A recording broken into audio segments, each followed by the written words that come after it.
Bismillahirrahmanirrahim. Assalamualaikum warahmatullahi wabarakatuh.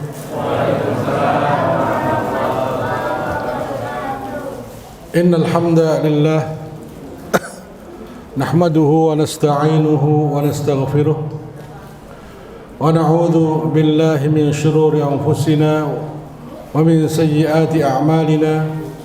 May yahdihillahu fahuwal muhtad wa man yudlil falan tajid lahu waliyyan mursyida.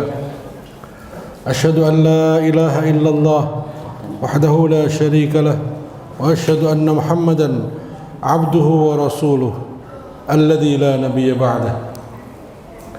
Allahumma salli wa sallim wa barik ala sayyidina wa nabiyyina wa habibina wa syafi'ina wa maulana Muhammad sallallahu alaihi wasallam wa ala alihi wa ashabihi wa man tabi'ahum bi ihsanin ila yaumiddin, amma ba'd. Bapak-bapak, ibu-ibu jamaah salat maghrib yang dirahmati Allah Subhanahu wa taala. Pertama-tama tidak lupa marilah kita senantiasa memanjatkan puji dan syukur kehadirat Allah Subhanahu wa taala atas nikmat yang Allah limpahkan kepada kita, nikmat yang tidak mungkin kita mampu menghitungnya. Malam hari ini adalah yang kedua kalinya saya diberikan kesempatan untuk mengisi kajian di Masjid Nurul Huda, ya. Khairul Huda, ya. Alhamdulillah, waktunya cukup panjang. Jadi jauh-jauh dari Magelang, rada cucuk. Ya. Ya'jud dan Ma'jud. Kita tahu bahwa Nabi, kalau dalam bahasa kita, menyampaikan tanda-tanda kiamat. Bahasa Arabnya asyratus sa'ah. Sebenarnya mengartikan asyratus sa'ah dengan tanda-tanda kiamat itu kurang pas. Asyrat itu jamak dari syarat. Syarat itu syarat. Syarat datangnya kiamat. Jadi kalau syarat itu contohnya, syarat untuk bisa mendapat KTP, satu, harus berusia 17 tahun minimal. Berarti kalau belum 17 tahun belum dapat KTP, ya kan gitu ya. Penduduk asli, kalau enggak penduduk asli harus mendapat surat pindah gitu ya. Berarti kalau syaratnya belum terpenuhi, KTP-nya belum dapat. Nah, syarat asratul kiamah itu syarat datangnya kiamat. Kalau syaratnya belum ada, berarti kiamatnya tidak akan datang. Itu maknanya, bukan tanda-tanda. Kalau tanda-tanda itu kan nggak ada, cuma tanda-tanda. Tapi itu syarat. Jadi harus ada, harus terjadi, baru kiamat akan datang. Jadi nggak bisa ditahan, nggak bisa wah nggak mungkin, mesti harus jadi. Kalau nggak, kiamat nggak akan datang. Nah, itu Nabi menjelaskannya dari ba'da subuh sampai maghrib, hanya di sela-sela dengan sholat. Nah, segitu banyak. Ada dua macam asratus sa'ah atau syarat kiamat atau tanda-tanda kiamat. Biar kita gunakan bahasa yang sering dipakai saja, walaupun aslinya nggak begitu pas, ya. Yang pertama as-sughra, kecil. Tanda-tanda kiamat kecil. Contohnya banyak laki-laki berpakaian kayak perempuan, perempuan berpakaian laki-laki.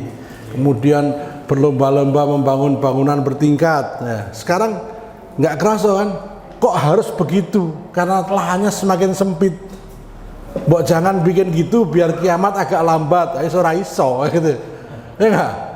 Tanda kiamat kecil yang lain, wong wedok bantu bojone nyambut gawe. Itu tanda kiamat. Aslinya yang wajib mencari nafkah kan laki-laki. Tapi karena dunia semakin sulit, mau nggak mau orang perempuan membantu, itu tanda kiamat. Yang lain, mati mendadak, itu tanda kiamat. Nah, salah satunya itu tanda kiamat itu saya. Banyak orang gemuk. Itu tanda kiamat nanti. Ustadz yang jadi tanda kiamat. Itu hadisnya sahih. Jadi akhir zaman kenapa kok banyak orang yang mati mendadak? Rupanya banyak sakit jantung, serangan jantung.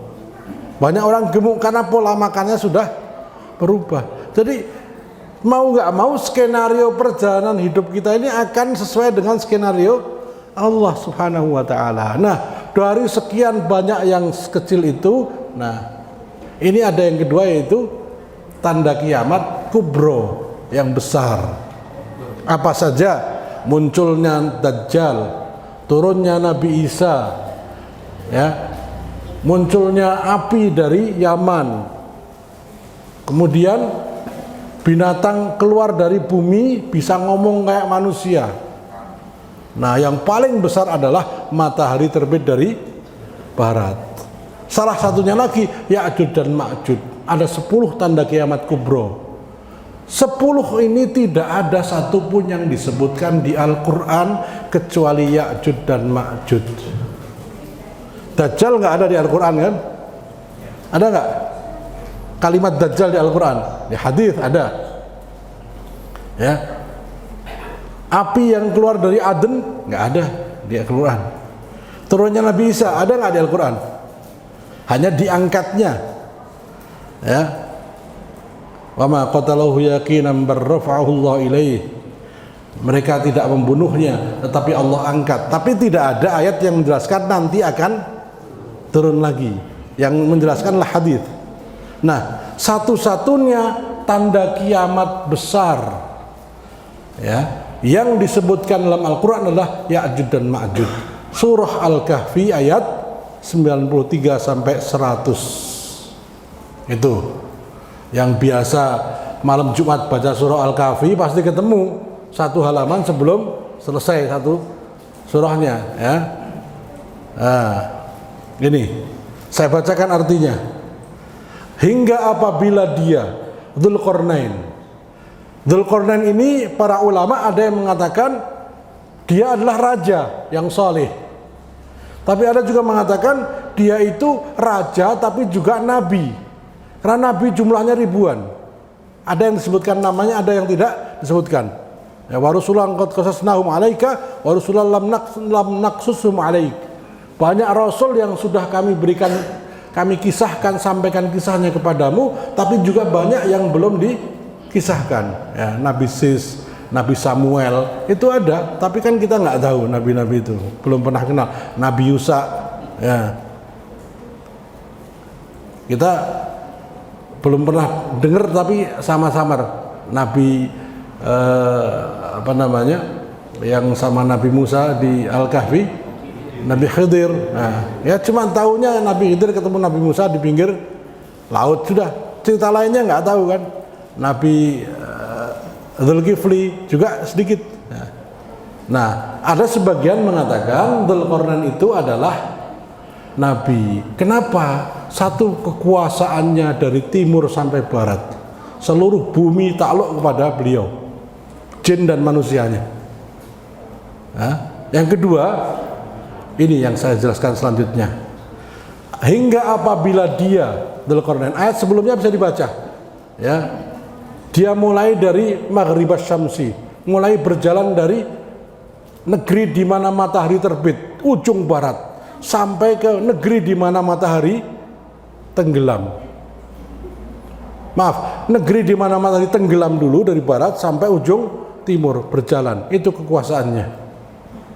Ya. Lalu kemudian dia balik lagi ke arah barat sampai hatta idza balagha bainas saddaini, hingga apabila Dzulqarnain telah sampai di antara dua buah gunung, dia mendapati di hadapan kedua gunung itu suatu kaum yang hampir tidak mengerti pembicaraan. Qalu, mereka berkata, ya Dzulqarnaini inna Ya'juj wa Ma'juj mufsiduna fil ard. Wahai Dzulqarnain, sesungguhnya Ya'juj dan Ma'juj itu orang-orang yang membuat kerusakan di muka bumi. Maka dapatkah kami memberikan suatu pembayaran kepadamu agar kamu membuatkan dinding antara kami dan mereka? Dinding berarti ke atas, ya. Ya. Ala an taj'ala bainana wa bainahum sadda. Qala ma makkanni rabbi khair. Dzulqarnain berkata, apa yang telah dikuasakan oleh Rabbku Tuhanku kepadaku terhadapnya adalah lebih baik. Nah, silakan perhatikan ayat setelah ini. Fa'inuni biquwwah, maka bantulah aku, tolonglah aku biquwwatin, dengan kekuatan. Aj'alu bainakum wa bainahum radma, agar aku membuat dinding antara kamu dengan mereka. Mereka meminta dibikinkan sadda. Sadda itu dinding ke atas. Dzulqarnain mengatakan aj'alu bainakum wa bainahum radma. Radma itu dinding ke atas dan ke bawah. Jadi ke atasnya 5 meter, ke bawahnya 5 meter, itu radma. Ya, nek bahasa Indonesia sama, dinding sama dinding. Padahal kalimatnya yang mereka minta taj'alu bainana wa bainahum sadda. Ya, Dzulqarnain mengatakan aj'alu bainakum wa bainahum radma.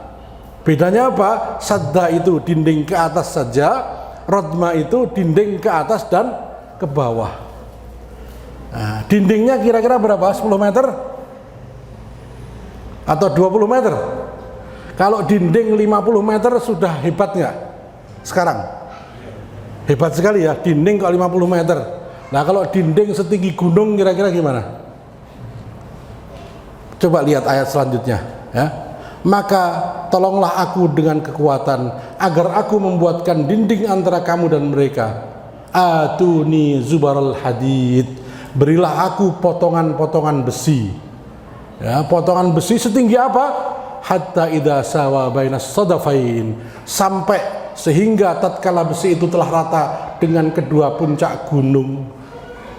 Kira-kira teknologi nopo begone sinten sing diampil gunungnya dari matahari terbit itu kan Jepang, Cina ya, negeri Asia Timur, agak ke barat dikit ya, sekitar pegunungan Himalaya, pegunungan Kaukasus. Berarti pegunungan yang gunungnya paling tinggi sedunia. Ada Mount Everest, ada ya. Nah, di antara gunung itu ada 2 gunung yang dijadikan sebagai jalannya Ya'juj dan Ma'juj. Nah, orang-orang di situ minta tolong, wahai Dzulqarnain, bikinkan kami dinding membatasi antara wilayah Ya'juj dan Ma'juj dengan wilayah kami, karena mereka akan merusak di bumi ini. Itu satu-satunya jalan untuk Ya'juj dan Ma'juj keluar dari sarangnya, istilahnya gitu ya. Nah, ternyata Dzulqarnain bikin antara 2 puncak gunung. Coba kira-kira gunung paling dekat sini mana? Gunung Merbabu sama Ungaran ya, Gunung Ungaran sama Gunung Merbabu. Kinten-kinten butuh berapa ribu orang untuk mengumpulkan besi sampai di puncak gunung. Awang mendakinya aja ngos-ngosan, apalagi numpuk besi. Ini menunjukkan bahwa teknologi hari itu dibandingkan hari ini ya sudah luar biasa. Kalau bukan karena rahmat Allah nggak bisa itu. Itu makanya dikatakan Dzulqarnain itu nabi, mukjizatnya seperti itu. Numpuk besi setinggi 2 gunung sampai rata. Coba gambarannya gimana? Gunung ditata besi, ngasih tumpuk rata jadi dinding. Coba akal kita nggak bisa nerima. Ini nggak percaya dosa. Quran yang menyebutkan kan. Nah, itu belum begitu luar biasa. Saya lanjutkan. Ya. Sehingga tatkala besi itu telah rata sama dengan kedua puncak gunung itu, berkatalah Dzulqarnain, tiuplah api itu. Bayangkan kira-kira kalau 2 puncak gunung dibakar nganggo besi, njur kira-kira orang yang lihat itu kebakaran kayak apa? Besi dibakar, kalau kayu dibakar masih bisa, besi dibakar, Pak. Ketika besi itu, sehingga tatkala itu besi menjadi api, wes sampean ngobong besi jadi api, kira-kira dhuwure sak gunung, udah nggak masuk akal ini. Ya, berilah aku tembaga yang mendidih, besine mendidih, tembaganya mendidih, dituangkan. Pertanyaannya, nuangke nganggo apa? Tenggok, kobong. Dah, itu sudah kita udah pusing sendiri mikir. Kalau bukan karena mukjizat Allah tidak bisa itu. Ya. Jadi dua gunung ditumpui wesine diobong sampai betul-betul mendidih, dituangkan tembaga mendidih, ditunggu sampai dingin, jadilah tembok itu. Ya, berilah aku tembaga yang mendidih agar kutuangkan ke atas besi panas itu, maka mereka Ya'juj dan Ma'juj tidak bisa mendakinya dan mereka tidak bisa pula melubanginya. Jadi naik ke atas nggak bisa, turun ke bawah nggak bisa, karena yang dibikin oleh Dzulqarnain bukan sadda, bukan dinding ke atas saja, tapi rodma, dinding ke atas dan dinding ke bawah. Jadi bawahnya katakanlah 50 meter, ke atasnya setinggi gunung, coba. Ya, setinggi sama gunung dan coba. Kira-kira teknologi hari ini pakai apa? Membuat dinding dari besi dan tembaga yang dalamnya ratusan meter, tingginya ratusan meter.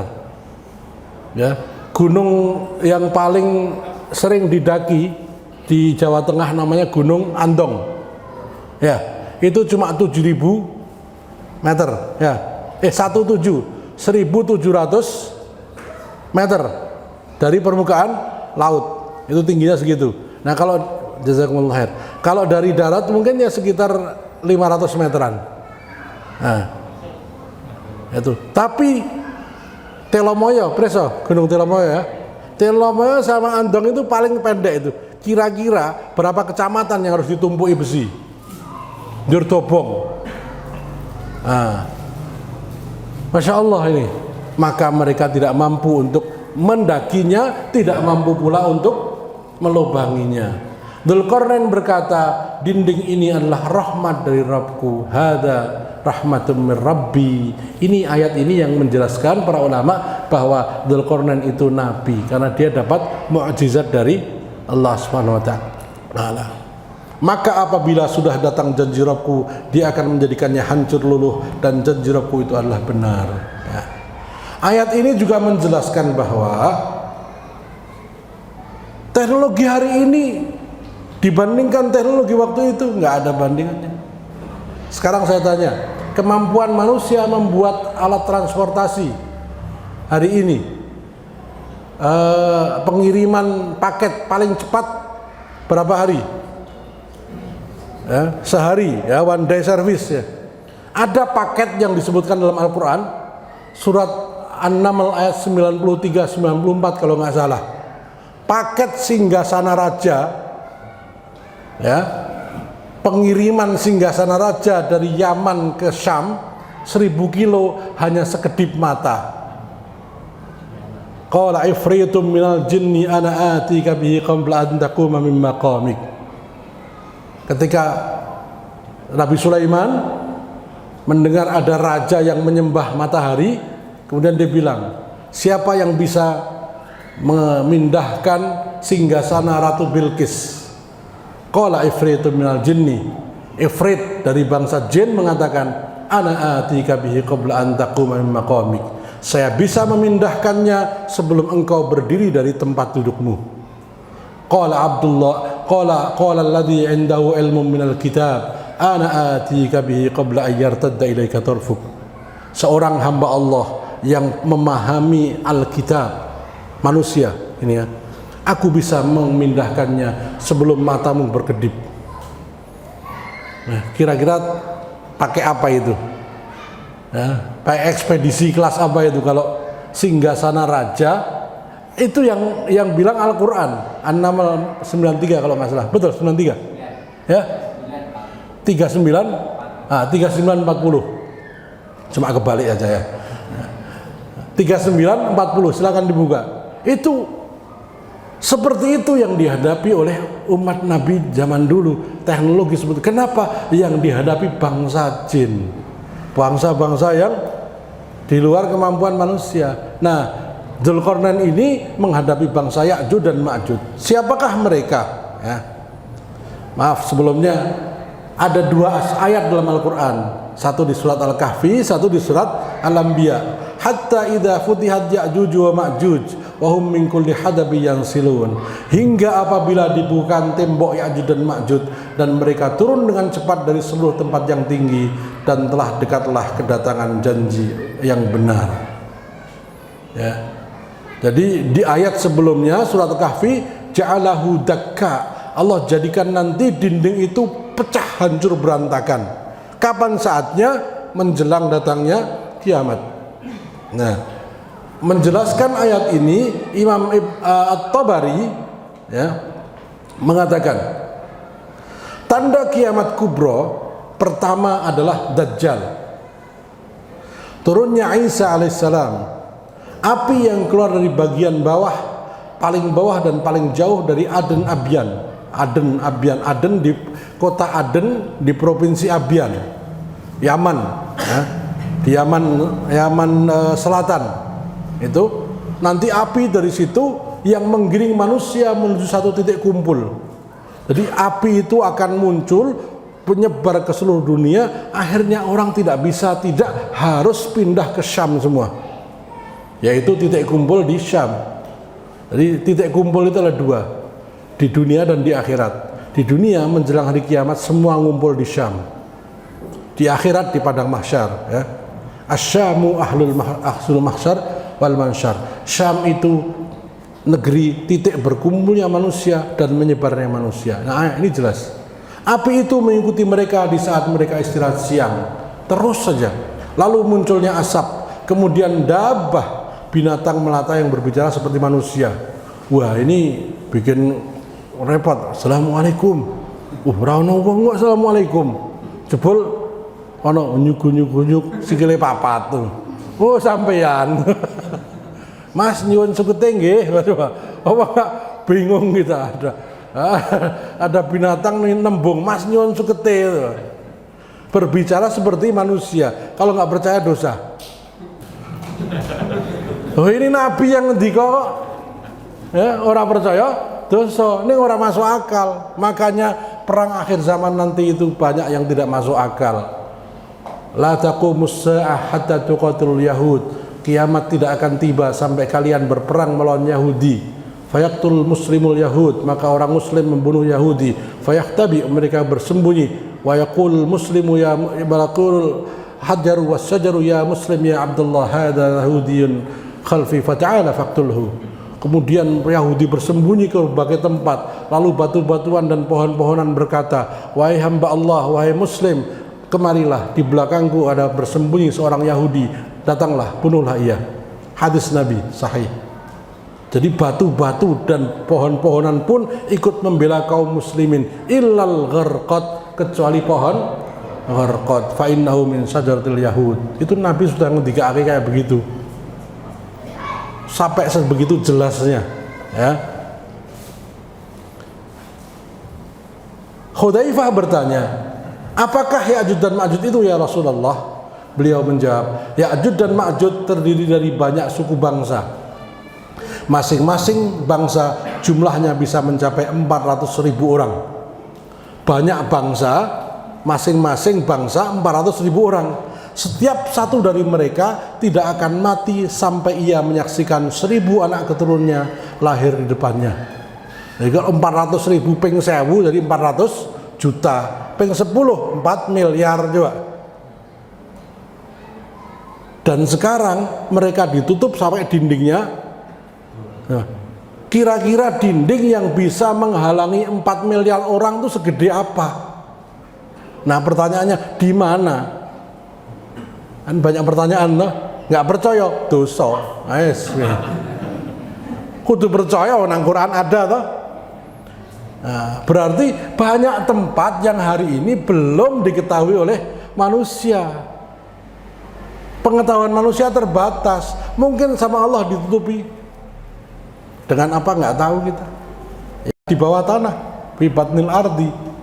Nah, kira-kira seperti itu terus gimana kok sampai nggak bisa keluar itu loh. Nongol pun nggak bisa. Nah, nanti saya jelaskan. Penjelasan saya bukan ngarang saya tapi hadis sahih. Ya. Mereka adalah anak keturunan Nabi Adam, lalu mereka menyebar ke seluruh penjuru dunia ketika dindingnya sudah pecah. Nah, gimana caranya ini sampai banyaknya? Ujung paling depan rombongan mereka berada di Syam, sedangkan ujung paling belakangnya di Irak. 1000 km kebak wong, uyel-uyelan.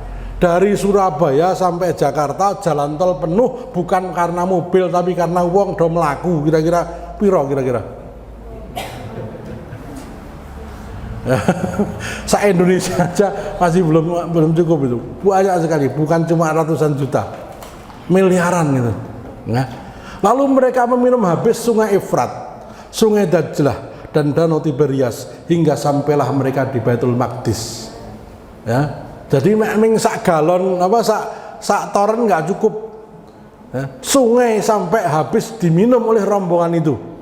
Setiap ketemu sungai habis, setiap ada danau habis. Danau Jatiluhur habis disedot sudah langsung.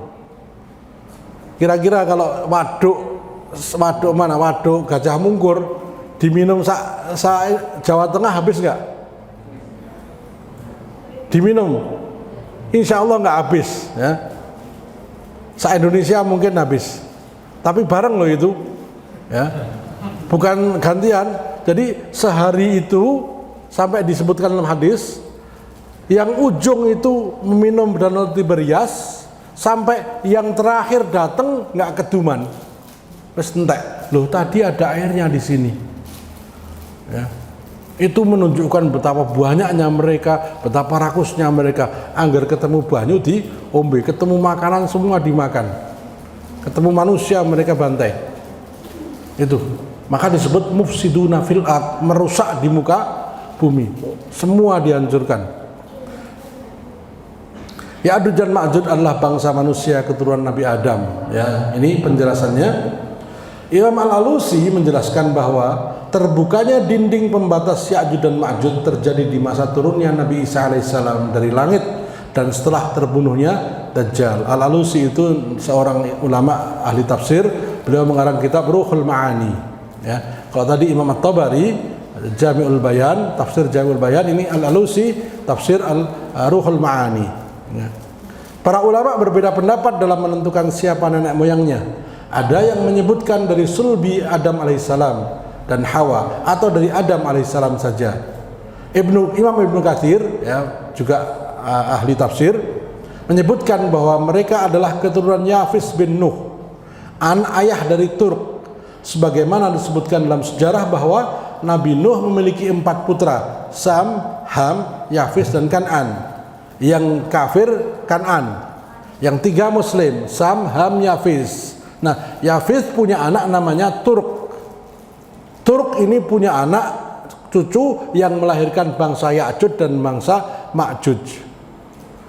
Ada bangsa Ya'juj, ada bangsa Ma'juj, ada bangsa Khus, ada bangsa Karman, ada bangsa Konturo, ada bangsa Turk. Semuanya matanya sipit. Sampai bangsa Mongol, bangsa Cina, bangsa Vietnam, pokoknya yang matanya sipit. Ini satu keturunan dengan Ya'juj dan Ma'juj.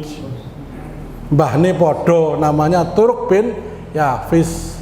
Bedanya yang bangsa Ya'juj dan Ma'juj dikurung di bawah balik benteng, yang ini tidak. Ning asline mbahne podo, gitu nggih.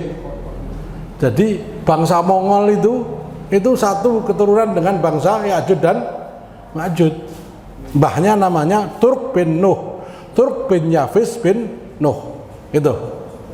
Nah, nanti ada hadis lain yang menjelaskan kiamat tidak akan datang sampai kalian bertempur melawan bangsa bermata sipit. Matanya sipit, mukanya lebar, kulitnya tebal, kulit mukanya tebal. Nah, namanya Bani Khus, Bani Karman, Bani Konturo, dan Bani Turk. Ya. Insya Allah di akhir kajian. Ya. Rasulullah SAW, maaf ini saya lanjutkan aja. Ciri-ciri fisik Ya'juj dan Ma'juj. Nabi SAW bersabda, kalian mengatakan tidak ada musuh lagi. Sesungguhnya kalian senantiasa akan berperang dengan musuh hingga kedatangan Ya'juj dan Ma'juj. wajahnya lebar, bermata sipit, berambut pirang. Mereka turun bergelombang dari berbagai tempat yang tinggi. Wajah mereka seperti perisai yang ditempa, wajahnya tebal dan keras. Nah, hadis sahih, sebagian mengatakan dhaif.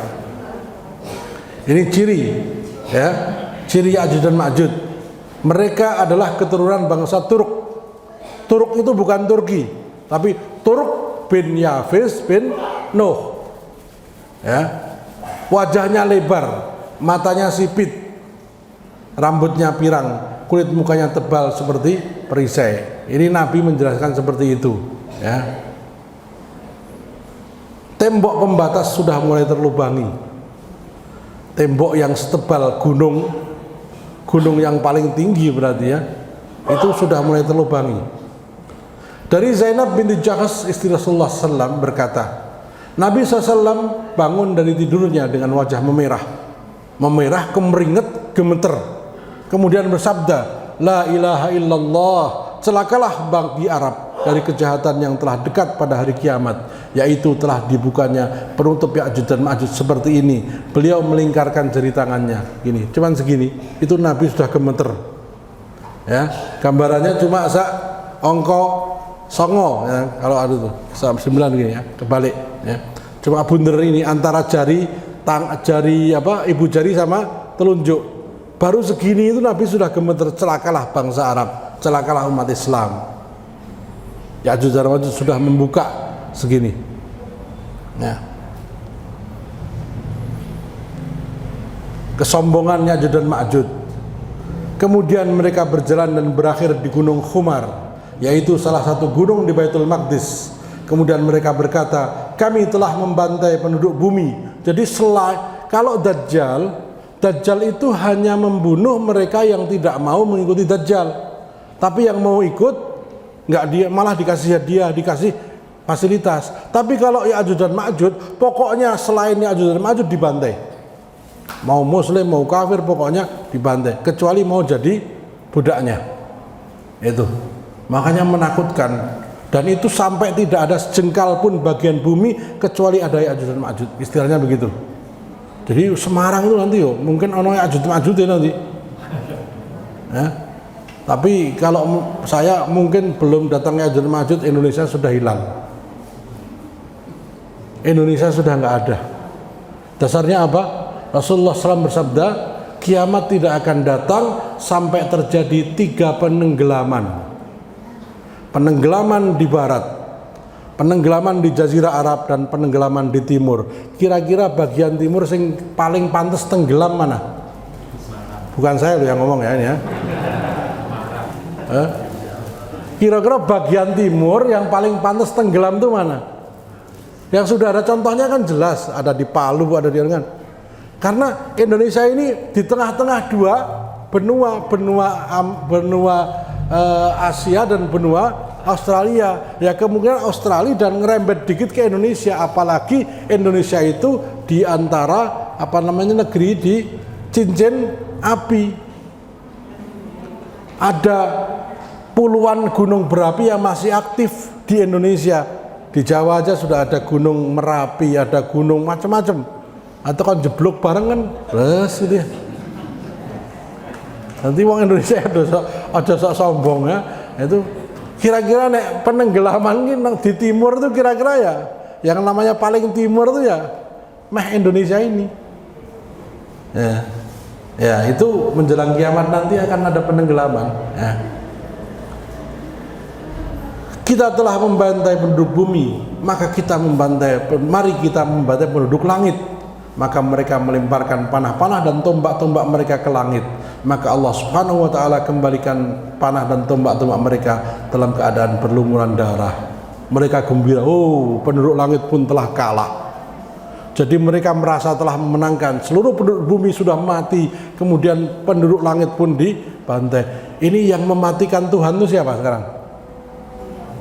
Yang bilang Tuhan sudah mati? Apa? Orang komunis. Yang paling banyak di mana? Nah, ini ngapain? Nembak langit, nembak penduduk langit, malaikat dan Tuhan. Itu podo ya. Mereka sampai langit pun diajak perang. Penduduk langit itu kan malaikat Allah SWT yang ngajak perang penduduk langit. Itu kesombongannya. Jadi mereka menentang Tuhan Allah SWT. Ini sudah waktunya Isya. Ya. Fadhal, silakan.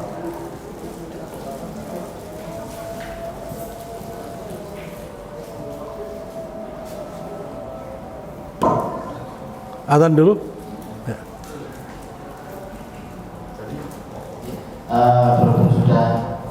Sudah Sampai subuh.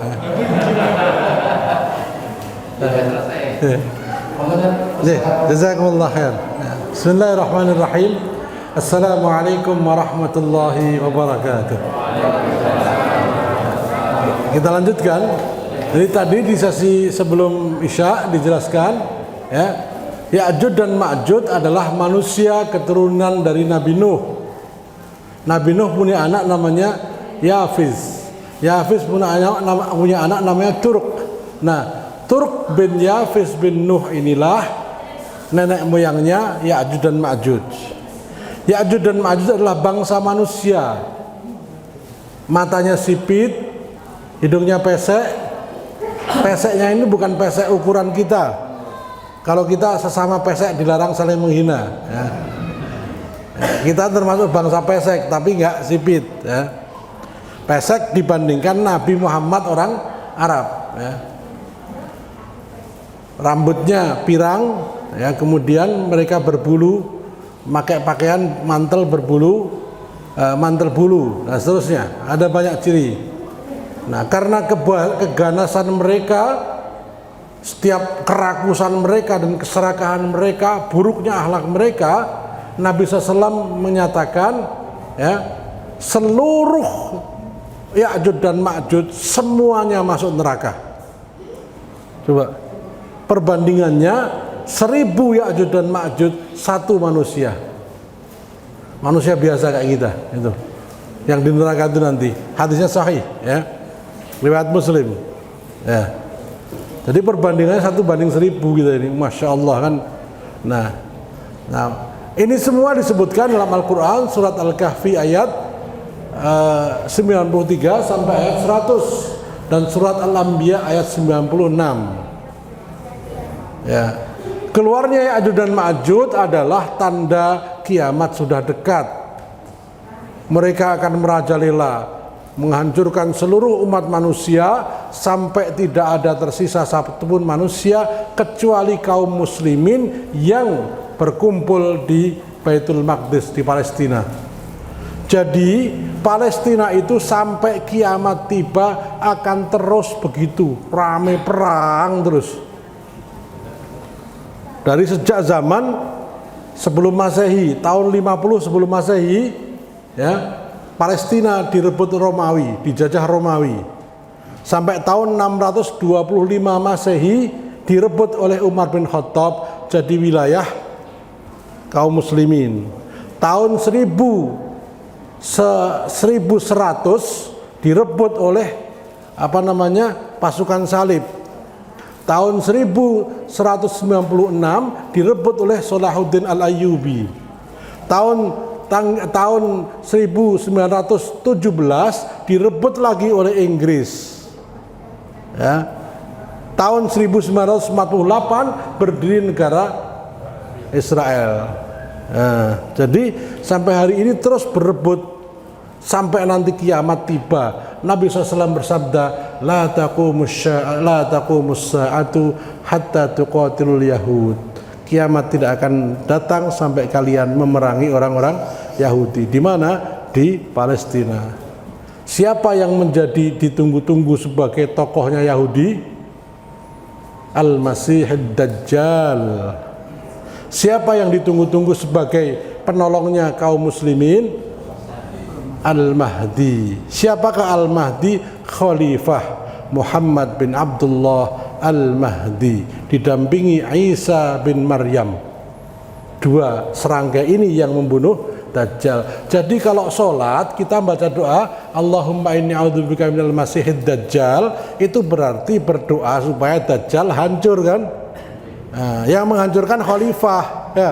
Nah kalau nggak ada khalifah gimana Dajjal mau hancur? Sing sok ora seneng khalifah, sok nek ana Imam Mahdi mesti melu Dajjal. Cuma ada pilihan mau ikut Dajjal atau mau khalifah. Ya kan? Khalifahnya siapa? Imam Mahdi. Sampai Nabi Isa pun disuruh jadi imam. Nabi Isa dalam hadis sahih diturunkan Allah menjelang maghrib di Al-Manarah Al-Baidha, menara putih di Masjid Dimask, ya Damaskus. Disuruh jadi imam, buatan kerso. Enggak, kamu ya jadi imam. Al-Mahdi jadi imam. Jadi Nabi Isa itu saf pertama, depan belakangnya Al-Mahdi, untuk menunjukkan bahwa Nabi pun kalau turun di zaman Nabi Muhammad wajib jadi pengikutnya Nabi Muhammad. Maka dia sadarnya asyhadu an la ilaha illallah wa asyhadu anna Muhammadan Rasulullah, bukan wa asyhadu anni atau anna Isa, bukan. Tetap jadi umat Nabi Muhammad. Nah, dalam hadis yang lain disebutkan kenapa Nabi Isa kok kemudian diturunkan? Karena dulu Nabi Isa pernah berdoa. Mendengar keutamaan umat Nabi Muhammad ini, Nabi Isa berdoa, ya Allah, jadikanlah aku sebagai umat Muhammad. Nah kok kita nggak syukur jadi umat Nabi Muhammad? Allahumma shalli wa sallim ala sayyidina Muhammad. Ini sebentar lagi keistimewaan umat Muhammad itu akan diperlihatkan. Bapak Ibu, coba bayangkan kalau panjenengan dikasih umur 1000 tahun, kesel no mboten? Asam urat kok 100 tahun, waduh ya Allah. Nek sehat ora apa-apa, nek lara terus itu. Asam urat 100 tahun. Terus cerita, biyen gek umurku 550 tahun, waduh. Suwemen. Angger cerita biyen le gek tahun 250 biyen simbah, waduh. 200 tahun simbah umur 250 tahun. Nah, itu lama kan?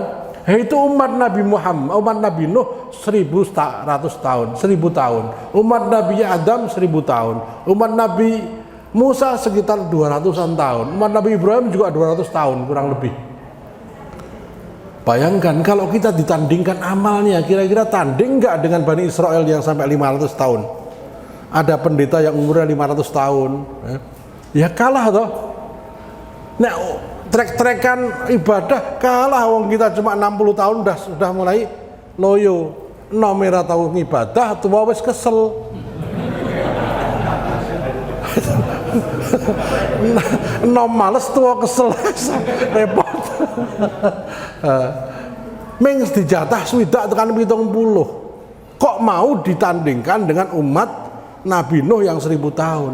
Tapi kita dikasih umur sebentar itu, kita dikasih keistimewaan satu, Lailatul Qadar. Nilainya lebih baik dari 1000 bulan. 1000 bulan itu berapa tahun? 80 tahun. Lah awak dhewe entuk Lailatul Qadar ping 2 wis padha karo umure Nabi Musa. Entuk ping 3, ping 4 meh padha umure Nabi Ibrahim, nabi-nabi. Kita dapat Lailatul Qadar 10 kali sama umur kita dengan Nabi Nuh. 80 ping 10 kan 800 tahun. Nilai ibadah kita yang 8 hari sama dengan 800 tahun. Makanya domeri pengen jadi umatnya Nabi Muhammad. Lah kita yang umat Nabi Muhammad kok malah nggak tenanan lagi ibadah gitu lah. Allahumma shalli wa sallim ala sayyidina Muhammad. Ini Nabi Isa minta jadi umatnya Nabi Muhammad, dikabulkan. Caranya dengan diangkat ke langit, diturunkan lagi menjelang kiamat. Jadi nanti Nabi Isa itu ikut jadi umat Nabi Muhammad. Nah, minta syafaat Rasulullah Muhammad SAW. Ya. Nanti Nabi Isa datang, sapa sing wingi muni aku Gusti Allah. Nah, gitu. Akhirnya hari itu orang Kristen yang hatinya tulus masuk Islam, yang nggak mau ikut Dajjal, gitu. Jadi hari itu Nabi Isa begitu. Ya. Ya. Dan manusia ya Muslim sudah ngumpul semua di mana? Di Syam. Ya. Saya lanjutkan sekarang. Ketika Ya'juj dan Ma'juj, ya, ketika keluar tidaklah melewati sesuatu kecuali dirusaknya. Ini jahatnya. Makanya kaum yang minta tolong Dzulqarnain itu supaya dikasih, karena semua dirusak. Apa-apa dipangan. Kala jengking dipangan, lawa dipangan. Sapa sing kayak gini nih? Apa-apa dipangan, kabeh dientek kayak gitu ya. Laut semua dimiliki semua ya. Tidaklah melewati danau kecuali meminumnya hingga habis. Tidaklah mendapati manusia kecuali dibunuhnya, sampai ketika mereka merasa menang membantai seluruh penduduk bumi, dia menantang penduduk langit. Menurut mereka kan Allah dan malaikat di langit ditembaki. Siapa yang mengatakan Tuhan telah saya bunuh? God is dead ya, orang komunis, Tuhan dijak perang. Mereka melemparkan panah-panah dan tombak-tombak mereka ke langit, lalu Allah Ta'ala kembalikan ke tanah dalam keadaan berlumuran darah. Mereka mengira bahwa darah tersebut bukti kemenangan mereka melawan penduduk langit, maka Allah Ta'ala binasakan seluruhnya pada saat puncak kesombongan mereka dalam waktu yang hampir bersamaan ya. Berapa lama mereka merajalela menebar kerusakan di muka bumi? Kira-kira berapa lama? 7 tahun. 7 tahun itu dunia sudah rusak porak-poranda. Rasulullah SAW bersabda, sayuqidul muslimuna min qissi Ya'juj Ma'juj ya. Kaum muslimin akan melakukan perlawanan terhadap Ya'juj Ma'juj serta panah perisainya selama 7 tahun. Nah ini, maaf ini keliru nih. Hadisnya bukan ini, kalimat Arabnya, tapi bahasa Indonesia seperti itu. Ya. Ini 7 tahun. Ya. Musnahnya Ya'juj dan Ma'juj. Ini hadisnya panjang, diriwayatkan Imam Muslim. Lalu Allah mengirim Ya'juj dan Ma'juj. Dari segala penjuru mereka datang dengan cepat. Min kulli hadabin yang silun. Semua penjuru, saking ukwai. Karena temboknya sudah pecah. Allah yang memecahkannya. Surat Al-Anbiya ayat 96 ya. Al-Kahfi ayat 100, hatta idza futihat Ya'juj wa Ma'juj wa hum min kulli hadabi yansilun, sehingga ketika tembok Ya'juj dan Ma'juj sudah terbuka ya, ja'alahu dakka, kalau surat Al-Kahfi dijadikan pecah berkeping-keping, mereka keluar dari seluruh tempat tinggi ya, berarti kan ini memang gunungnya itu sangat luas sekali, hampir seluruh tempat tinggi mereka muncul ya. Lalu yang terdepan melintasi danau Tiberias dan minum, kemudian yang di belakang melintasi. Kalau panjenengan Bapak-bapak Ibu baca sejarah, pasukan tercepat pergerakannya yang pertama adalah Hannibal dari Kartago, yang kedua adalah Genghis Khan. Itu saking cepat pergerakannya. Ini gambarannya. Bukan mereka Ya'juj dan Ma'juj, tapi hampir mirip pergerakan mereka, dari gunung-gunung menyebar ke seluruh kota, membantai manusia. Dalam 2 tahun 1 juta kaum muslimin di Baghdad dibantai. Itu nanti saya jelaskan ya. Jadi sifatnya hampir sama, yang di dalam tanah sama yang di atas tanahnya podo. Nah nanti menjelang kiamat itu juga datang lagi, bukan cuma sekali. Nah, yang sudah hampir dikuasai oleh bangsa bermata sipit itu ya, Indonesia, nggih. Nah, Indonesia diantaranya. Angola sekarang agama Islam menjadi agama yang dilarang di Angola. Masjid dihancurkan. Kenapa? Sekarang Angola di mana? Di Afrika. Afrika ya daerah umum di Afrika. Mata uangnya apa? Yuan itu mata uang Cina. Coba, kok bisa? Karena mereka sudah dikuasai ekonominya oleh Cina. Sekarang agama Islam dilarang di sana, apalagi sholat Jumat tuh ditembaki, ada banyak videonya kan ya. Islam menjadi agama yang dilarang di sana. Dilarang agama Islam ini di Angola karena dikuasai orang komunis ini. Nah, Indonesia hari ini memang ya, mau nggak mau harus kita waspada. Insya Allah saya bahas di akhir. Lalu yang terdepan melintasi danau Tiberias dan minum, kemudian yang di belakang melintasi. Mereka berkata, tadi di sini ada airnya, entek, sing beri ra keduman coba.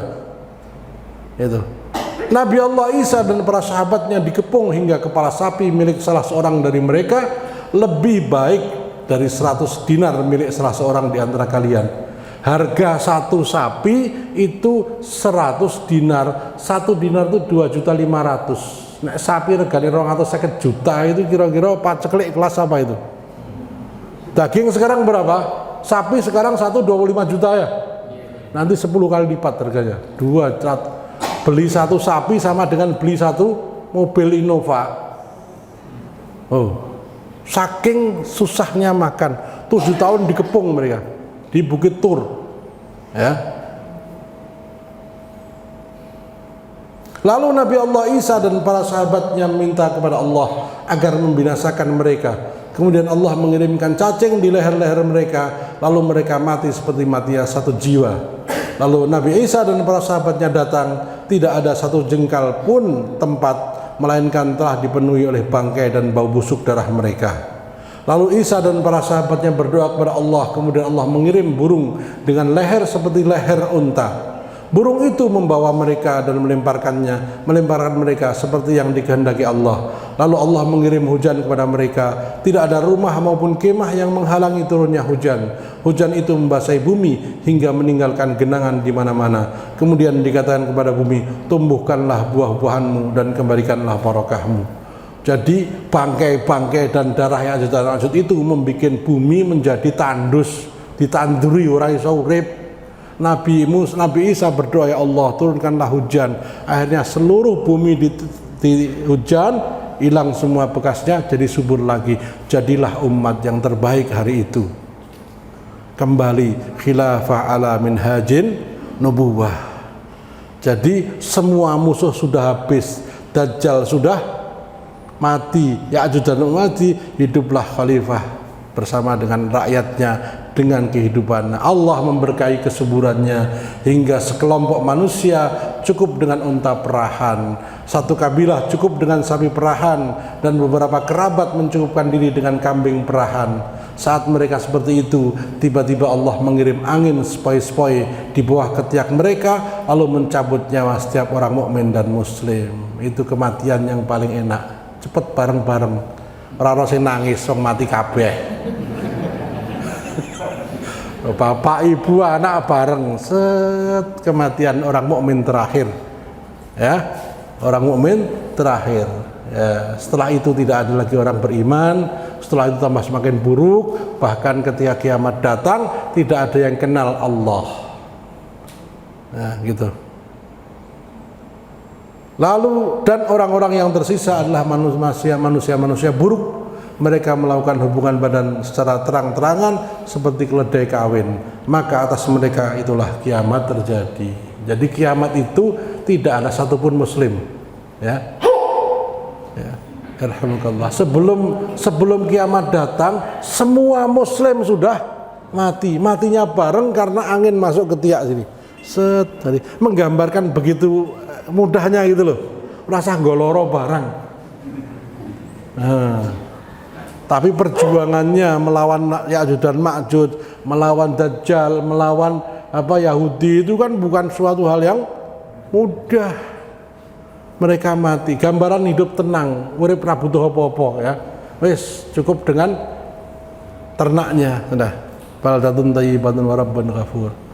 Nah, ini gambaran tentang masa-masa Ya'juj dan Ma'juj selesai. Sesungguhnya Ya'juj dan Ma'juj sedang berusaha keras melubangi dinding setiap hari. Sampai apabila mereka melihat cahaya matahari, pemimpin mereka berkata, pulanglah, kalian akan melubanginya besok. Jadi sudah mulai kelihatan, wah ini wes balik terus lagi ya. Kemudian esok harinya mereka kembali melubangi dinding itu dan bekerja lebih kuat dari yang kemarin, sehingga jika waktunya telah tiba, Allah akan mengirimkan mereka kepada manusia sesuai dengan keinginannya. Sehingga apabila mereka melihat cahaya matahari, pemimpin mereka berseru, pergilah, kalian akan melubanginya besok, insya Allah, seraya memuji Allah. Namun ketika mereka hendak melubanginya, ternyata dinding itu sudah seperti keadaan semula saat mereka tinggalkan kemarin. Tapi mereka terus melubanginya dan akhirnya berhasil keluar menyeru manusia. Mereka mengeringkan air dan orang-orang berlindung dari benteng-benteng di benteng-benteng. Mereka melepaskan anak panah ke langit, lalu anak-anak panah itu kembali dengan berlumuran darah. Mereka berkata dengan sombong, kita telah mengalahkan bumi dan langit. Kemudian Allah mengirimkan sejenis ulat pada tengkuk mereka hingga mereka mati. Kemudian Rasulullah sallallahu alaihi wasallam bersabda, demi yang jiwa Muhammad berada di tangannya, sesungguhnya binatang melata di bumi akan menjadi kenyang dan gemuk karena dapat makan daging dan darah mereka, dan mereka sangat bersyukur karenanya. Jadi makanan binatang semua.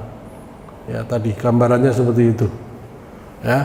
Jadi hari ini mereka sudah ada, cuma dikurung dalam tembok itu. Nah, terus berusaha melubangi, tidak putus asa mereka. Ya, tadi ada kata-kata insya Allah, mereka kenal Allah, ya, tapi tidak menyembah Allah. Ya. Ya, jadi mereka semuanya ingkar kepada Allah SWT. Akhlaknya buruk sekali. Ya. Mufsiduna fil ard, merusak di bumi, rakus, serakah, semua dihabiskan. Wes ora mikir sedulur, pungnak pungno, mumpung enak mumpung ono. Pungnak pungno ya, mumpung enak mumpung ono. Nah, ini sifat Ya'juj dan Ma'juj. Jumlahnya amat sangat banyak. Ya, satu suku 400.000. Ya, setiap satu orang itu bisa melihat 1000 keturunan yang lahir. Ada yang diarak papat es mumpet 1000 coba. Woi, putra nomor 500. Angel ning ngapalke jeneng anake 1000. Gitu. Itu belum tentu menikah. Ya, kawin tapi nggak nikah mungkin. Oh, aturan hidupnya udah kacau sekali gitu. Nah, gambaran ini kan di dunia ada orang yang kayak gitu aturannya. Ya orang ateis tadi. Ya, tidak punya aturan, tidak punya kabeh diterjang, semua dimakan. Ya. Coba korban dari orang-orang komunis ini kan banyak sekali sampai hari ini, jutaan bahkan rakyatnya sendiri. Bangsa yang pembuat kerusakan, semua dirusak, kejam dan rakus, sombong, semua isi bumi mereka habiskan. Nah, dikeruk semua, kekayaan alam dikeruk, semua manusia selain mereka dibantai. Mereka seburuk-buruk bangsa manusia. Jadi mereka manusia, seburuk-buruk manusia, saking buruknya dikurung sama Allah Subhanahu wa taala. Nah, itu dikurung sama Allah Subhanahu wa taala dan dibebaskan nanti menjelang hari kiamat. Sisa-sisa senjata Ya'juj dan Ma'juj tak habis dijadikan kayu bakar selama 7 tahun. Saking ngokwai. Coba, kayu bakar kok 7 tahun ora entek dobong. Ya seluruh manusia yang ada hari itu. Ya. Kaum muslimin akan menyalakan api dari busur panah, anak panah dan perisai Ya'juj Ma'juj selama 7 tahun. Saking banyaknya bekas mereka. Ya. Dari seluruh penjuru bumi mereka menyerbu ke Baitul Maqdis Palestina. Ya. Nah, ini bab terakhir. Tadi Ya'juj dan Ma'juj, anak cucunya Turk bin Yafis bin Nuh. Karena saking ganasnya mereka dikurung sama Allah dengan temboknya Dzulqarnain. Ya. Nah ini sekarang Nabi Muhammad SAW bersabda, kiamat tidak akan terjadi sampai kalian memerangi bangsa Turk. Mereka bermata sipit, berwajah kemerah-merahan, berhidung pesek. Wajah mereka seperti perisai yang ditempa, tebal dan keras. Dan kiamat tidak akan terjadi sampai kalian memerangi suatu kaum yang sandalnya terbuat dari rambut. Ya. Rambut mungkin bukan rambut manusia ya, rambut apa? Rambut hewan, ya, bulu. Ya. Kalau di orang di kutub atau orang di daerah dingin kan sandalnya harus dari kulit bulu ya. Kiamat tidak akan terjadi hingga kalian memerangi suatu bangsa bermata sipit, bermuka lebar, mata mereka seperti mata serangga, muka mereka seperti perisai, memakai sepatu bulu, membawa perisai dan mereka menambatkan kudanya di pohon kurma. Hadis riwayat Ahmad dan Ibnu Majah.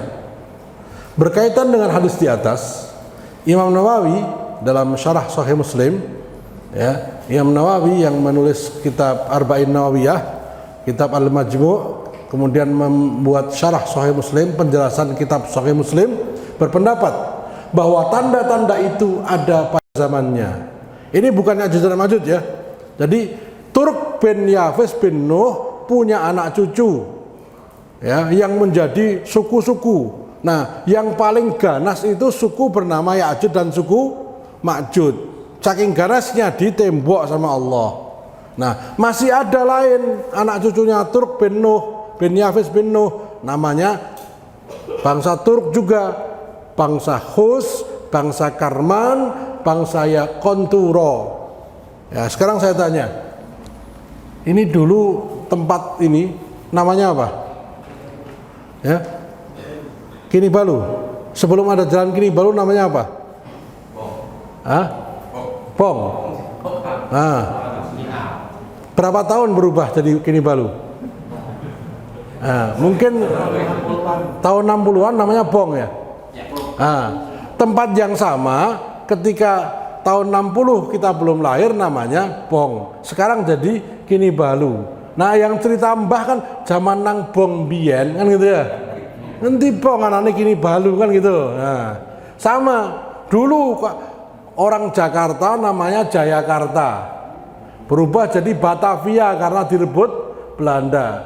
Wong Jakarta angel muni Betawi akhirnya, aslinya Batavia, sekarang jadi Jakarta, lalu jadi Jakarta. Padahal tempat yang sama.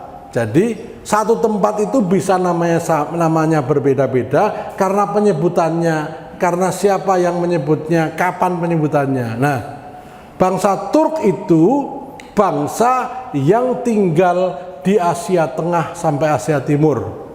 Cirinya matanya sipit, mukanya agak kemerah-merahan. Nah, bangsa Uzbekistan, Turkmenistan, Uighur, Cina, Mongol, Vietnam, Jepang, apalagi Korea, pokoknya matanya itu semua adalah bangsa Turk. Kalau menurut ilmu geografi namanya ras Mongoloid, ya, ras Mongoloid. Kalau kita ini apa?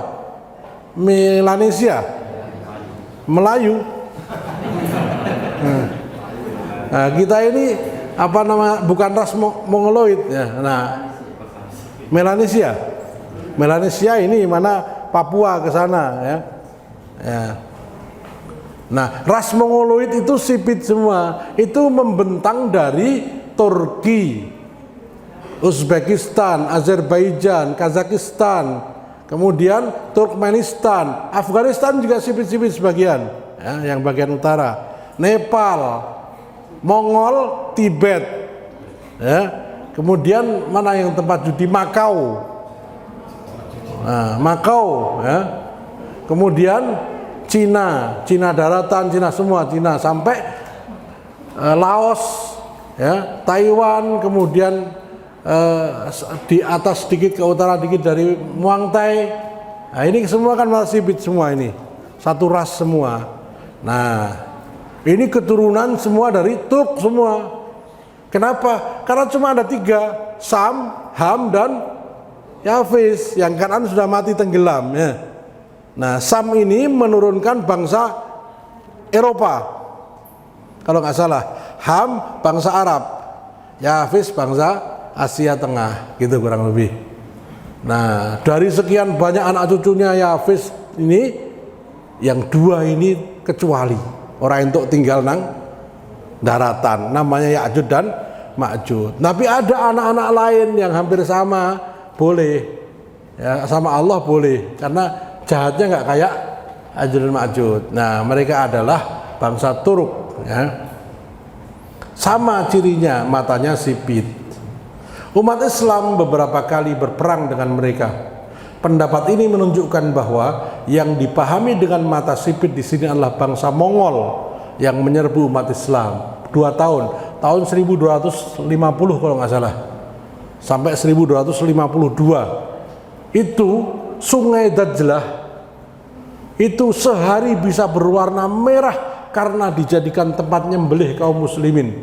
2 tahun 1 juta orang mati. Ibnu Katsir rahimahullah dalam Al-Bidayah wan Nihayah menceritakan itu saking kejamnya mereka sampai umat Islam yang bersembunyi di atap-atap pun dibunuhi sampai ngalir air kayak apa? Di apa namanya pancuran itu. Mongol menyerang itu. Ya. 2 tahun berkuasa, ya. Kemudian mereka ke arah utara ke Palestina untuk masuk ke Mesir, menyerang Afrika dan Eropa. 200.000 pasukan berkuda sampai di kota Ain Jalut di Palestina. Datang kabar dari Mongol, Genghis Khan mati, Hulagu Khan anaknya disuruh pulang ke Mongol. Akhirnya hanya 20.000 pasukan yang tinggal di Ain Jalut, yang 180.000 kembali ke Mongol. Yang 200.000 ini diserang sama Jenderal Panglima Saifuddin Qutuz. Habis. Mereka dikalahkan. Sejak itu mereka nggak kembali lagi. Saifuddin Qutuz. Nah, ini orang nggak kenal sama Saifuddin Qutuz. Itu panglima perang yang mengalahkan Mongol. Seorang sejarawan dari Eropa, kalau nggak salah Bernard Lewis, mengatakan bangsa Eropa berhutang budi kepada umat Islam dan mereka harus berterima kasih pada umat Islam, karena seandainya umat Islam tidak menghancurkan pasukan Mongol pasti akan menguasai seluruh Eropa dan dengan segala kekejamannya, ya. Kejaman, Masya Allah, itu sejarah sudah 1 juta orang dibantai kok, ya. Nah, Imam An-Nawawi mengatakan mereka itulah yang disebut dengan bangsa Turk dalam hadis ini. Penyebutan kata At-Turk dalam hadis tersebut tidak merujuk pada bangsa Turki, bukan Turki yang hari ini, bukan, ya.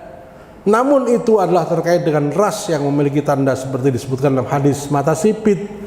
Jadi kalau ada sebut bangsa Turk bukan berarti bangsa Turki, tapi bangsa Mongol dan anak cucunya ini, ya. Karena pada dasarnya ras Turk itu ada banyak jenisnya.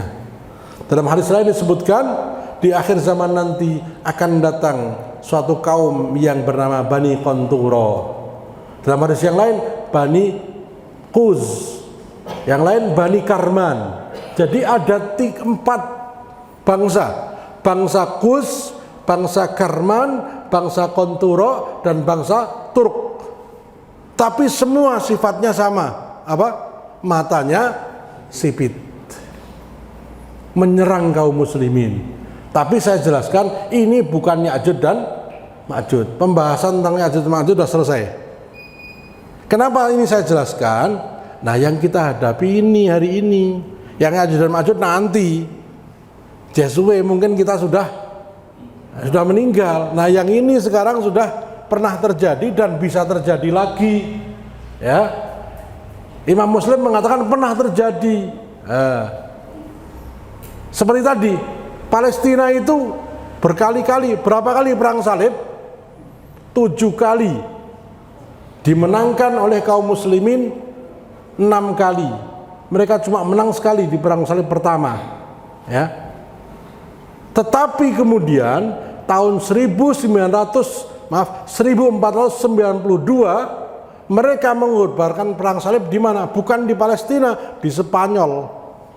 Sehingga hampir habis semua kaum muslimin yang telah pernah menguasai Spanyol 800 tahun. 800 tahun Spanyol itu menjadi khilafah Islamiyah, daulah Bani Umayyah. Bapak Ibu pasti kenal Umar bin Abdul Aziz, khalifah yang adil dari Bani Umayyah. Beliau merintahkan untuk membangun masjid, namanya Masjid Qurtubah, Masjid Cordoba. Itu yang merintahkan bangun Khalifah Umar bin Abdul Aziz, suruh bikin jembatan.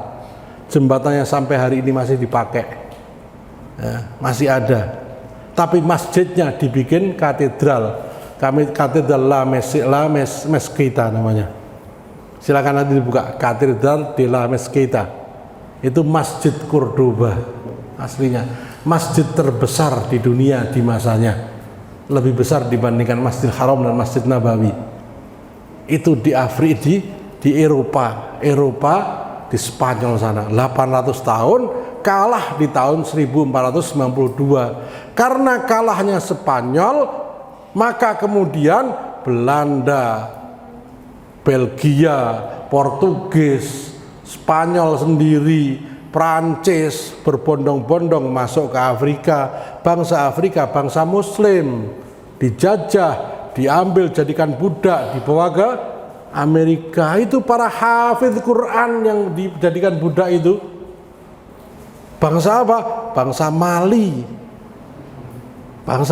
bangsa Senegal. Itu orang muslimin semua, teman-temannya Bilal bin Rabah. Jadi di masa itu tahun 1490 itu separuh Afrika sudah muslim. Bahkan ya, ada seorang pendakwah dari Indonesia namanya Syekh Yusuf dibuang ke Afrika Selatan. Itu orang Indonesia berdakwah Islam di Afrika Selatan. Loh, ini kalau kita diceritakan nih, oh ya Allah, Islam itu sudah berjaya. Khilafah itu lebih lama dibandingkan negeri ini usianya. Nah, kok dikatakan apa? Aliran sesat gimana? 800 tahun bangsa Afrika dan Asia dilindungi oleh khilafah Bani Umayyah. Akhirnya ketika Bani Umayyah hancur, Belanda menjajah Indonesia, Portugis menjajah mana? Timor, Spanyol menjajah Filipina. Filipina itu apa? Kesultanan Sulu. Ya. Papua itu Kesultanan Ternate Tidore, Aceh Kesultanan Samudra Pasai, Jakarta Kesultanan Cirebon, Sunda Kelapa. Itu semua kesultanan Islam dijajah oleh Belanda. Kenapa? Karena sultannya, khalifahnya yang di Spanyol sudah takluk, sudah kalah. Maka mereka masuk lewat sana. Sebelumnya nggak bisa lewat. Lautnya dijaga oleh Kapten Barbarossa namanya. Khairuddin Barbarossa. Wah, banyak ini pelajaran sejarah ini. Ya, Khairuddin Barbarossa namanya. Silakan dibuka nanti. Khairuddin Barbarossa. Jadikan nama anak. Bagus itu. Khairuddin Barbarossa. Itu ternyata digambarkan sebagai apa? The Pirates of Caribbean. Itu Pirates of Caribbean itu Khairuddin Barbarossa itu. Ya, gambarannya kayak begitu. Mereka menganggap Khairuddin Barbarossa itu bajak laut juga. Padahal mereka nggak bisa mengalahkan Khairuddin Barbarossa. Ya, begitu khilafah Bani Umayyah hancur, Vasco da Gama, Alfonso d'Albuquerque, Christophorus Columbus, Thomas Magellan semua menjadi penjelajah katanya. Padahal penjajah toh. Ya, nah itu. Nah, ini gambaran bagaimana dunia seperti itu. Nah, kita kembali ke sini. Jadi ada masanya Islam berkuasa, ada masanya Romawi berkuasa, ada masanya Persia berkuasa, ada masanya bangsa Cina berkuasa. Mereka punya itu. Dzulkarnain itu dari timur sampai barat. Tentunya untuk menghadapi Ya'juj dan Ma'juj juga mereka akan menguasai timur dan barat. Sekarang ada apa programnya? Apa namanya? Apa namanya yang itu? Sabuk apa namanya? Sutra itu kan? Nah, itu program sekarang. Cina menguasai dunia. Nah, apa namanya itu ya? Macam-macam. Di akhir zaman nanti akan datang suatu kaum yang bernama Bani Qanturo. Di hadis yang lain Bani Khus. Di hadis yang lain Bani Karman. Di hadis yang lain Bani Turuk. Ada 4, tapi bunyinya hampir sama. Wajah mereka lebar dan matanya sipit. Hingga kaum itu sampai di daerah tepian sungai, lalu penduduknya pecah menjadi 3 kelompok. Karena perang melawan mereka, kekejaman mereka, teror mereka, umat Islam pecah jadi 3. Ya, satu kelompok pergi mengikuti ekor sapi dan binatang ternak.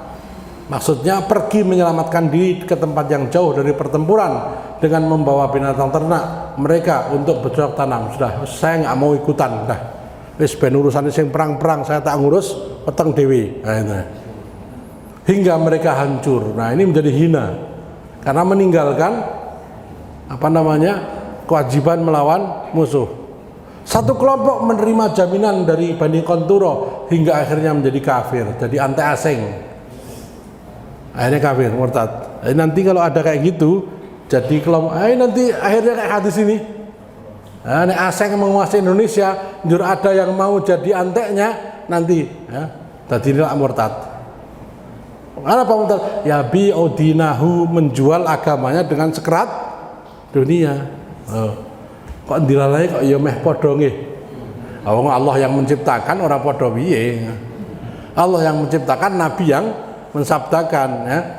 Dan satu kelompok melindungi anak dan istri mereka, berperang melawan musuh dari Bani Qanturo hingga mereka mati sebagai syuhada. Pilih yang mana kita ini kira-kira? Yang terakhir tuh. Nah, apa mau jadi yang kedua? Na'udzubillah min dzalik. Bani Qanturo dalam kitab Mirqatul Mafatih karangan Imam At-Tibrizi adalah hamba sahaya Nabi Ibrahim yang melahirkan anak-anak keturunan bangsa Turk dan Cina. Ya. Nabi Ibrahim kan juga keturunan dari Nabi Nuh, Nabi Adam, ya. Selain itu beliau juga memberi catatan, barangkali yang dimaksud dengan apa yang diprediksi dalam hadis di atas adalah perang yang terjadi pada masa sekarang antara bangsa Turk dan kaum muslimin, yaitu bangsa Mongol maksudnya ini, ya. Bangsa Turk dan Turk itu kan Turkmenistan itu tadi, bangsa Asia Tengah. Lebih dekat lagi, itu adalah isyarat pada masalah Genghis Khan dengan segala kekejaman dan kehancuran yang dilakukannya khususnya di Baghdad. Jadi hadis ini tentang penyerangan bangsa Mongol, bangsa bermata sipit ke Baghdad. Ternyata jauh sebelum terjadi, ya, Nabi sudah mengabarkan 600 tahun sebelumnya, kalian akan diserang bangsa Mongol, bangsa Turk, matanya sipit, kulitnya warnanya merah, murkanya warnanya merah, ya. Kesamaan fisik, kesamaan sifat fisik dan ras antara bangsa Turk dan Ya'juj dan Ma'juj. Kenapa saya sebutkan ini? Karena Nabi menjelaskan ben ra kliru, ya, nanti akan datang suatu bangsa menyerang kalian, memporak-porandakan kalian. Sifatnya matanya sipit. Berarti kan kau hati-hati kalau mata sipit kan itu, ya. Apa cuma ngasih tahu saja, ya, sesuk arep ana wong ngerampok, klambine abang, ya. Maksudnya apa? Ngati-hati nek ana klambi abang kan gitu. Atau malah monggo-monggo. Gitu kan kira-kira.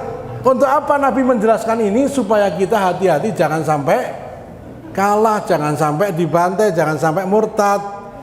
Maka hati-hati kalau ada datang kaum ini, sifatnya itu ngene gile, kejaba yang muslim. Nah, kalau yang muslim sudah saudara kita. Wah, ini Ustadz mulai provokatif. Yang ngajarin Nabi yuk. Ya, apa Nabi bilang yang matanya piye yo? Kan enggak. Iya. Ya gitu itu. Maaf, saya sampaikan ini perlu saya sampaikan kenapa? Karena tentang Yahudi dan Nasrani Nabi sudah jelaskan, Al-Qur'an jelaskan semua. Ya? Apa? Walan tarda ankal yahudu walan nasara hatta tattabi'a millatahum. Sudah dijelaskan. Wala yazaluna yuqatilunakum hatta yaruddukum an dinikum in istata'u. Mereka tidak akan henti-hentinya memerangi kalian sampai kalian murtad dari agama kalian. Al-Baqarah 217. Dijelaskan Yahudi dan Nasrani. Nah, yang tentang ini dijelaskan mbah-mbahnya yang paling berbahaya di dunia, tapi ada lagi ternyata saudaranya juga yang nggak kalah berbahaya. Dan itu sudah kita rasakan sekarang. Ono Pak RW teko sing dodok-dodok lawang, sing metu jegok-jegok. Temboke dhuwur-dhuwur. Kayak padha karo mbahne itu, ya. Nah, ciri bangsa Turk bermata sipit, wajahnya kemerah-merahan, kulit mukanya tebal dan keras seperti perisai yang ditempa, hidungnya pesek, memakai sandal dari bulu kayu, dari rambut dan bulu. Ciri Ya'juj dan Ma'juj, mereka adalah keturunan bangsa Turk, wajahnya lebar, matanya sipit, rambutnya pirang, maaf bukan berjambul putih, pirang, kulit mukanya tebal seperti perisai, sama toh, hanya tambahan rambutnya pirang. Nah, jika kita perhatikan hadis-hadis sahih tentang ciri-ciri fisik bangsa Ya'juj dan Ma'juj dengan ciri-ciri fisik bangsa Turk atau Bani Qantura atau Bani Khus atau Bani Karman, memang nyata adanya kesamaan. Ulama pun menyatakan bahwa mereka berasal dari satu keturunan, yaitu Turk bin Yafis bin Nuh alaihissalam. Perbedaannya adalah bahwa bangsa Ya'juj dan Ma'juj saat ini hidup di dalam dinding pembatas yang dibuat oleh Dzulqarnain. Mereka tidak dapat keluar sampai Allah menghancurkan benteng penghalang mereka setelah Isa al-Masih turun kembali ke bumi dan membunuh Dajjal. Sedangkan bangsa Turk dan Bani Qantura, juga Bani Khus dan Bani Karman yang disebutkan dalam beberapa hadis sahih lainnya adalah bangsa manusia yang hidup bersama kita. Hidup bersama kita, wes menyebar di seluruh muka bumi. Ra percaya? Yang pernah umroh, coba ya, di pasar-pasar itu yang 1 real dapat 3 itu produksi mana? Ya. Bahkan di segala tempat itu sudah menguasai semua. Airnya dikuasai, ya. Apa namanya? Semua dikuasai semua.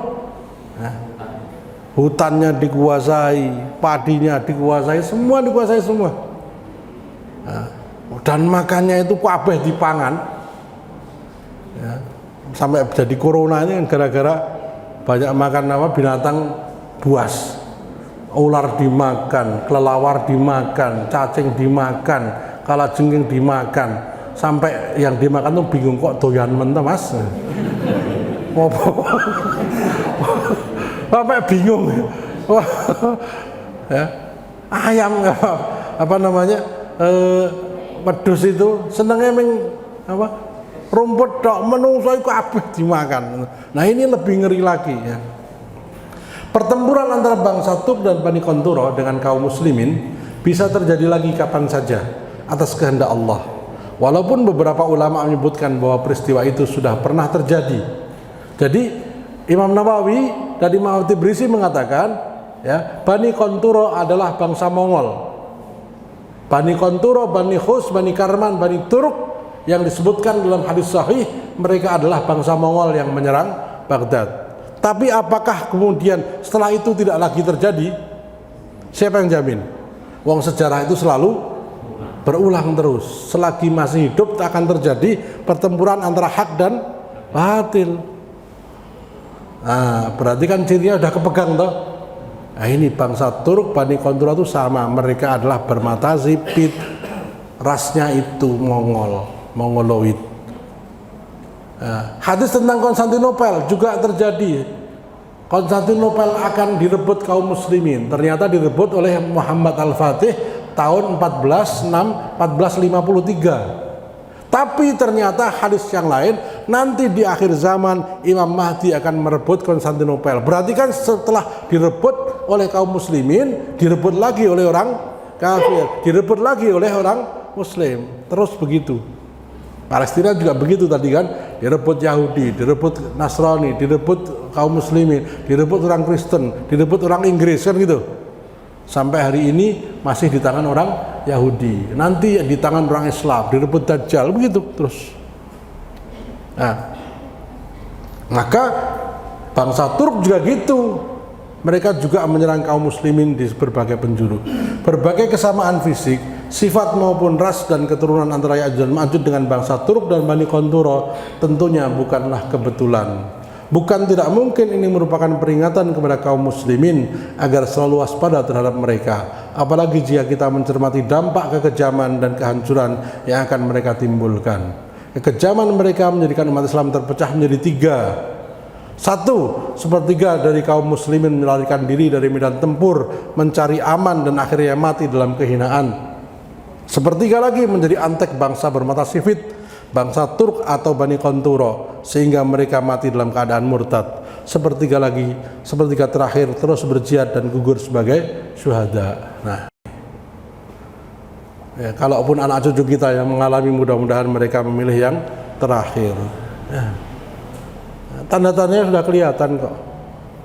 Apa yang terjadi hari ini, ya, mungkin akan mengulangi sejarah 1965 kan gitu ya.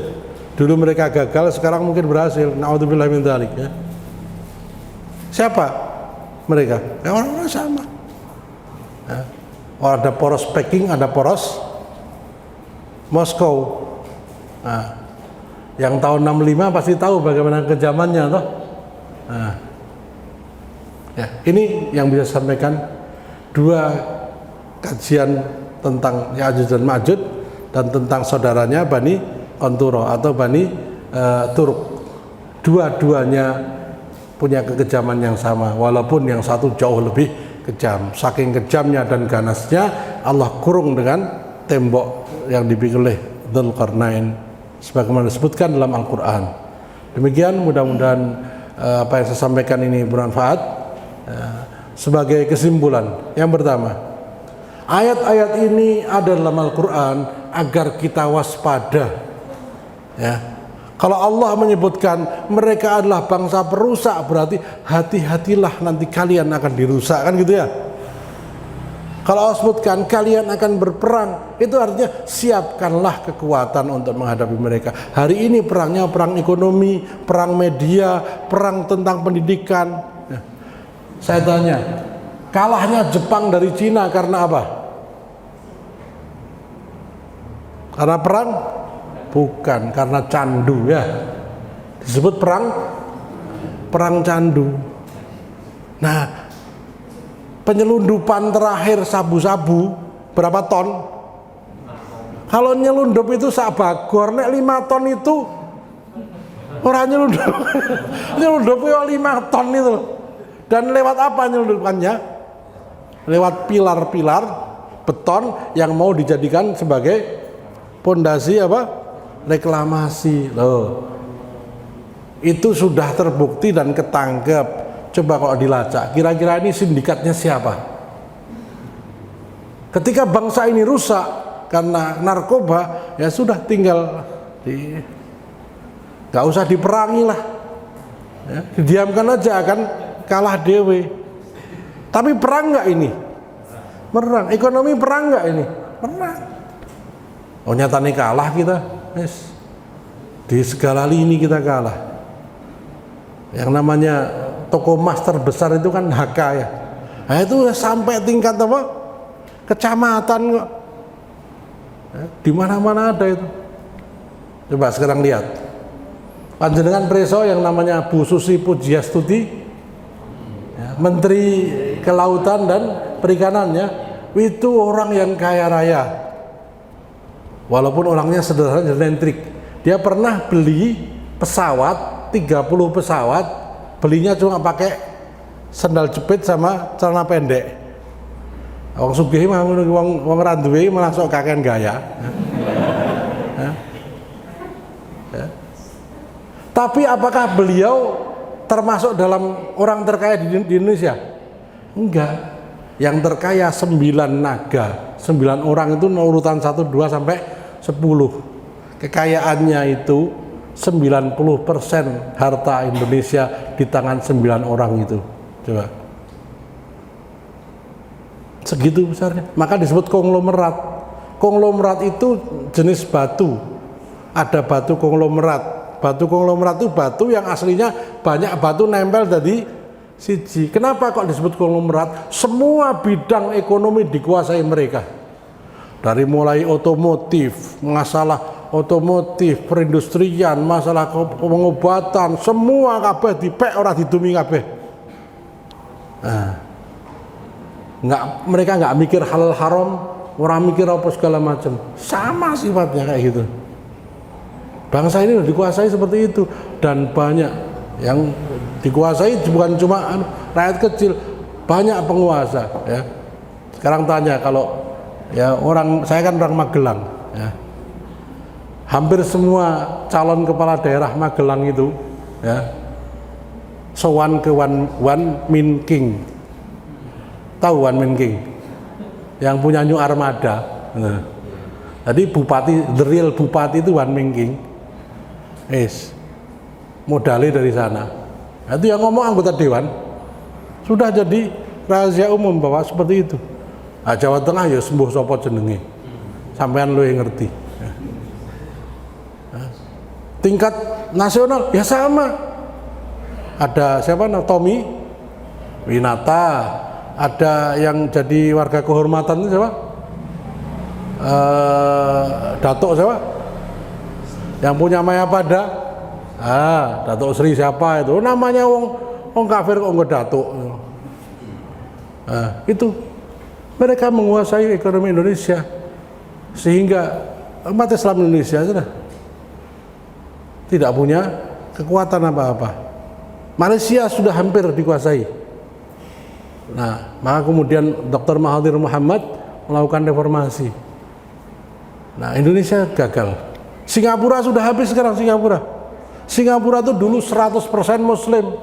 Lalu Lee Kuan Yew pura-pura pakai peci, ya, Ustadz Lee Kuan Yew. Ada tuh Ustadz Ahok, namanya Basuki Cahayapurnama jadi Basuki Nurul Komar. Cahaya itu apa? Nur. Purnama apa?